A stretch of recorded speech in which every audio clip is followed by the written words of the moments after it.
Hi friends, പുതിയൊരു വീഡിയോയിലേക്ക് എല്ലാവർക്കും സ്വാഗതം. അങ്ങനെ മഹിമ ആകെ വിഷമിച്ച് നിൽക്കുകയാണ്. അന്നേരം മധുസൂദനം വരുന്നുണ്ട്. എന്താ മഹിമയെന്ന് ചോദിക്കുമ്പോൾ എൻ്റെ പ്ലാൻ എല്ലാം തെറ്റിപ്പോയി മധുവേട്ടാ. വർഷയും ശ്രീകാന്തും കൂടി അവരുടെ വീട്ടിലേക്ക് പോയല്ലോ, ഇനിയിപ്പോൾ എന്ത് ചെയ്യും, നമ്മൾ എന്ത് ചെയ്യും എന്നൊക്കെ ചോദിക്കാൻ കേട്ടോ. അപ്പോൾ മധുസൂദനം ചിരിക്കാനിട്ട്, എന്താണ് മധുവേട്ടാ നിങ്ങൾ ചിരിക്കുന്നത്? എടി വർഷയുടെ സ്വഭാവം നിനക്ക് അറിഞ്ഞൂടെ? പണ്ടേ മുതൽ അവൾ അങ്ങനെ തന്നെയാണ്. കുറച്ച് നാൾ വേണമെന്ന് പറഞ്ഞാൽ കുറച്ച് നാൾ വേണ്ടാന്നറിയും. ഇതൊക്കെ കുറച്ച് നാളത്തേക്കേ ഉള്ളൂ, അവളിന്ന് തിരികെ വരും.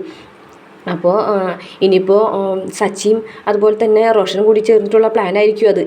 അത് ഞാൻ വെറുതെ വർഷനൊന്ന് ഇളക്കാൻ വേണ്ടി പറഞ്ഞതല്ലേ. അവർ തമ്മിൽ യാതൊരു കോണ്ടാക്റ്റും ഇല്ല. ഇത് അവൾക്ക് ഇഷ്ടം തോന്നിപ്പോയത് തന്നെയാണ്. എന്തായാലും നീ വേറൊരു പ്ലാൻ ഉണ്ടാക്കുക, അവരെ തിരികെ കൊണ്ടുവരാമെന്ന് മധുസൂദനൻ മഹിമയോട് പറയുന്നുണ്ടേ. പിന്നീട് കാണിക്കുന്നത് രവി ഇങ്ങനെ ഇരുന്ന് ബുക്ക് വായിക്കുന്ന സമയത്ത് അച്ഛാന്ന് വിളിച്ചിട്ട് ശ്രീകാന്ത് വരികയാണ്. ശ്രീകാന്തിനെ കാണുമ്പോൾ ഭയങ്കര സന്തോഷമാവാണ് കേട്ടോ. പക്ഷെ വർഷനെ കാണാതാവുമ്പോൾ വിഷമിച്ചിട്ട് മോൻ മാത്രമേ ഉള്ളൂ എന്ന് ചോദിക്കുന്നുണ്ട്. അപ്പോൾ ശ്രീകാന്ത് വർഷനോട് വാ എന്ന് പറയാണ്. അപ്പോൾ വർഷയും വരും കേട്ടോ. അപ്പോൾ ശ്രീകാന്തിനെ വർഷയും കൂടെ ഒരുമിച്ച് കണ്ടുകൊണ്ടിട്ട് രവിക്ക് ഭയങ്കര സന്തോഷമാണ്. രവി ഇങ്ങനെ ചന്ദ്രേ വാ, ഇങ്ങോട്ട് വന്നേ, ഇത് ആരാ വന്നിരിക്കുന്നതെന്ന് നോക്കിയെന്നൊക്കെ പറയും കേട്ടോ. അപ്പോൾ ചന്ദ്ര ഓടി വരികയാണ്. ചന്ദ്ര ഓടി വന്നിട്ട് അവരെ കാണുമ്പോഴത്തേക്കും ഭയങ്കര സന്തോഷമായി. ഓടി ചെന്നിട്ട് രണ്ടുപേരെയും തൊട്ട് തലോടൊക്കെ പറയാണ്ട്, എന്നാലും ഞാൻ അന്ന് വിളിച്ചിട്ട് ഇന്നാണല്ലോ നിങ്ങൾക്ക് വരാൻ തോന്നിയത് എന്ന് പറഞ്ഞിട്ട് അകത്തേക്ക് കൊണ്ടുപോകുകയാണ്. അങ്ങനെ ശ്രീകാന്ത് അച്ഛനെ കെട്ടിപ്പിടിക്കുകയാണ്. അപ്പോഴേക്കും ശ്രുതി വരികയാണ് കേട്ടോ. ശ്രുതി വരുമ്പോൾ ഇവരെ കണ്ട്, ഇവർ വന്നു, എന്താ ഇവരിങ്ങനെ നേരത്തെ വരാൻ കാരണം എന്നൊക്കെ ഇങ്ങനെ മനസ്സിൽ ആലോചിക്കുന്നുണ്ട്.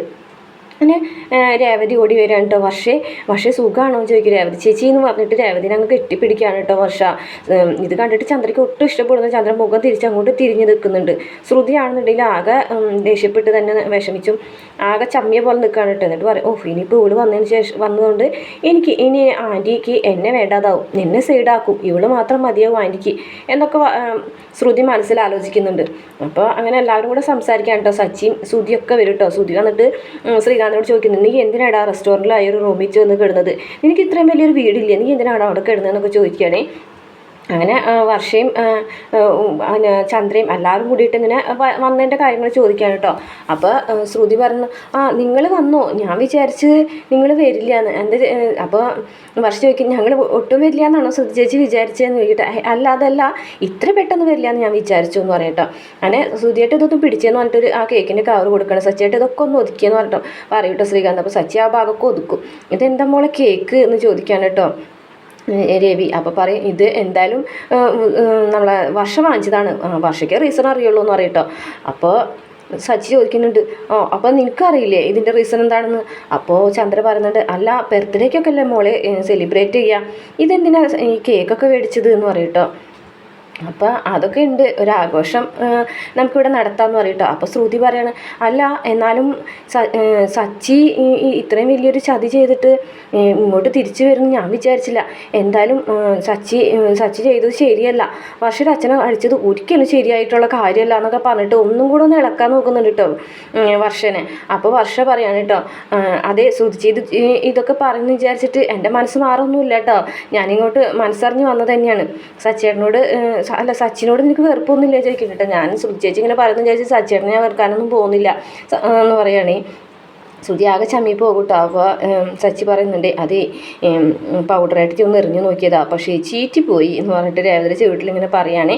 അങ്ങനെ അവരെല്ലാവരും കൂടെ സന്തോഷത്തോട് കൂടിയിട്ട് നിൽക്കുകയാണ് കേട്ടോ. ശ്രുതി ചേച്ചി എന്താ അങ്ങോട്ട് മാറി നിൽക്കുന്നത്, ഇങ്ങോട്ട് വാ എന്നൊക്കെ പറയുന്നുണ്ട് കേട്ടോ വർഷ.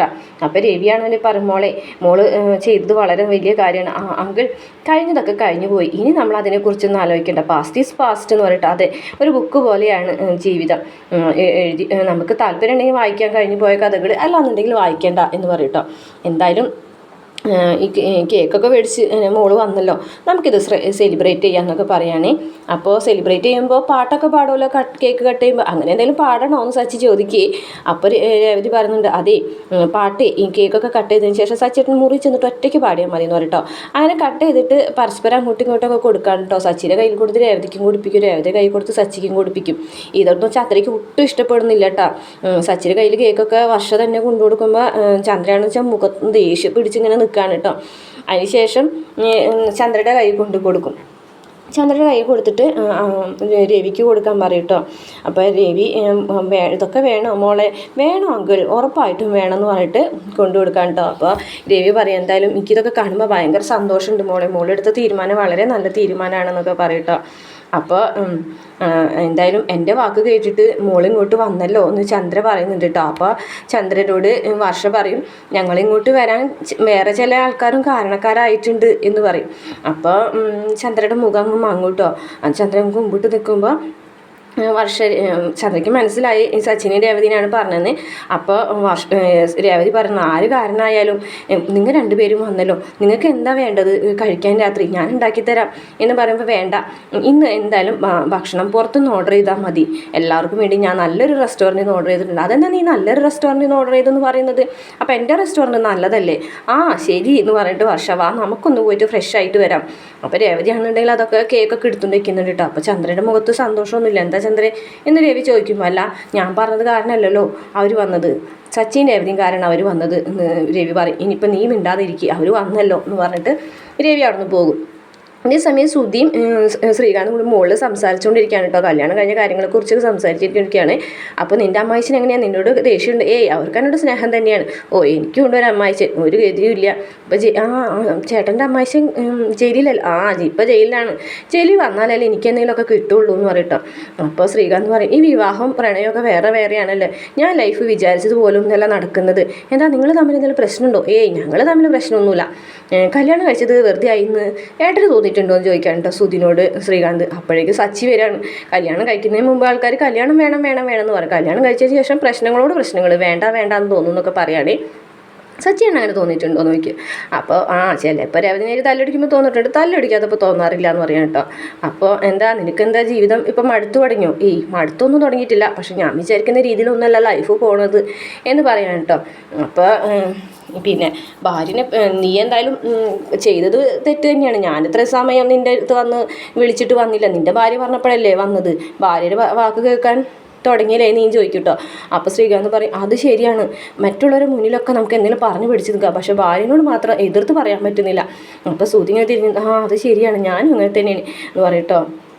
അവർ 3 പേരും ഇവിടെ സംസാരിച്ചുകൊണ്ട് നിൽക്കുകയാണ്. ഈ സമയത്ത് താഴെ കിച്ചണിൽ ശ്രുതിയും അതുപോലെ തന്നെ നമ്മൾ വർഷയും രേവതിയൊക്കെ ഉണ്ട് കേട്ടോ. രേവതി അവർക്കൊക്കെ ചായ കൊടുക്കുകയാണ്.